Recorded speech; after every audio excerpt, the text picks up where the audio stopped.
বছরের পর বছর একই ছাদের তলায় থেকেও অনেক সময় একজন মানুষ অন্যজনের ভালোবাসার মানুষ হয়ে উঠতে পারে না। পাশে থাকলেও সে কখনোই তার কাছের মানুষ হয়ে ওঠে না। অথচ অনেকেই দেখবে জীবনের শেষ দিন পর্যন্ত একটা ভালোবাসাহীন মানুষের সেবা যত্ন করতে করতে সময় কাটিয়ে দেয়। অভ্যাস হয়ে গেছে। শুধু এই অভ্যাসের দোহাই দিয়ে অনেকে সংসারের ডেফিনেশন বোঝাতে চায়। সংসার মানে কি? সংসার আসলে কি? সংসার মানে কি?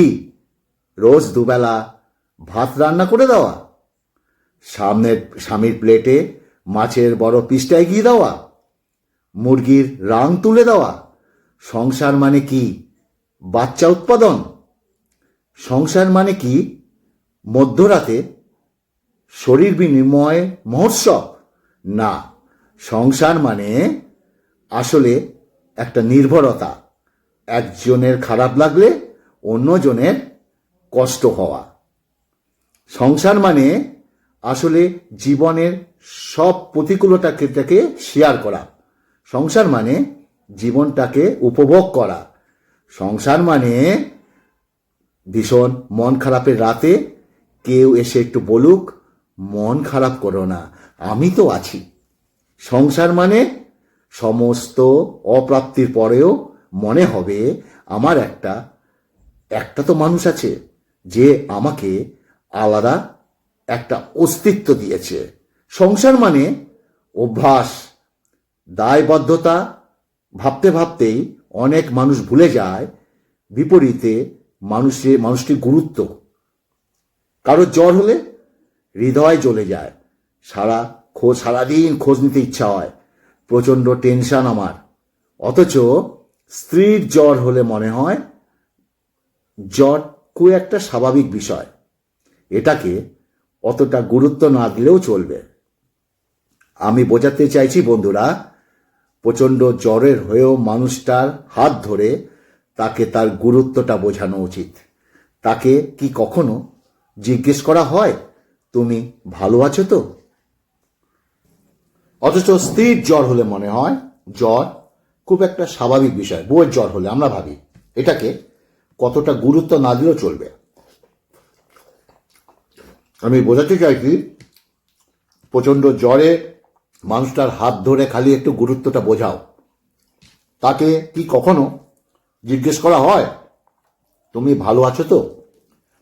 অভ্যাস ব্যাপারটা মস্তিষ্কে প্রবেশ করানোর পর আমরা আসলে ভুলেই যাই। অভ্যাস আর ভালোবাসা এক জিনিস নয়। আমরা যারা সংসারকে শুধু অভ্যাস বলে চালিয়ে দিই, তারা নিজেদের চিন্তার গভীরে একটা অসুস্থতা ধারণ করে থাকে। ভালোবাসার অভ্যাস আসবে ঠিকই, তবে অভ্যাসটা আসলেই যে ভালোবাসা আসবে এটা ঠিক নয়। এটা আমাদের মাথায় সেভ করে নেওয়া উচিত। সংসার মানে আসলে বিপরীত মানুষটাকে যত্ন করা, বিপরীতের মানুষটার যত্ন নেওয়া, আর সেই যত্ন নেওয়া মানুষটার মানসিকতা যাতে দুজনের ভিতরেই জন্ম নেয়। শুধু অভ্যাস নয়, মাঝে মাঝে মানুষটির মাথায় হাত রেখে জিজ্ঞেসও করতে হয় তুমি কি ঠিক আছো? অথচ অনেকেই এই অভ্যাসকে কেউ ভুলে যায়। ভালোবাসা জীবনের শেষ দিন পর্যন্ত এই অভ্যাসের বশেই থাকে। কেউ আগে থেকে এটা করে না যে এরকম একটা ভালো থাকার অভ্যাস যাতে করে বাকি জীবনটা কাটিয়ে দিতে পারি দুজনে। জীবনের সেরা উপদেশ যা সারা জীবন প্রয়োজন পড়বে: 1, টাকা রোজগারের পিছনে দৌড়াবে, দেখবে দুনিয়া তোমার পিছনে ছুটবে। 2, নিজের কথা নিজের ভেতরে গোপন রাখবে। মনে রাখবে যতক্ষণ তোমার কথা তোমার ভিতরে থাকবে ততক্ষণ তুমি নিরাপদ। 3, কোনো কাজকে ছোট বলে মনে করো না। উপোস করে রাখবে, উপোস কেউ তোমাকে খাবার দিতে আসবে না। 4, একটা সময় সন্তানও তো পিতা মাতার কাছে বোঝা হয়ে যায়, আর চেষ্টা করবে বোঝা হওয়ার ওঠার আগে সরে আসতে। 5, কাউকে ভালোবাসলে কিংবা কাউকে ভালো লাগলে তার ভালো দিকটা এবং খারাপ দিকটা দুটোকেই ভালোবাসতে শিখতে হবে। তুমি তার ভালো দিকটাকে ভালোবাসবে আর খারাপ দিকটাকে ভালোবাসবে না, এমন কিন্তু হতে পারে না। 6, জীবনে বন্ধু বান্ধবের উপর কম বিশ্বাস করবে।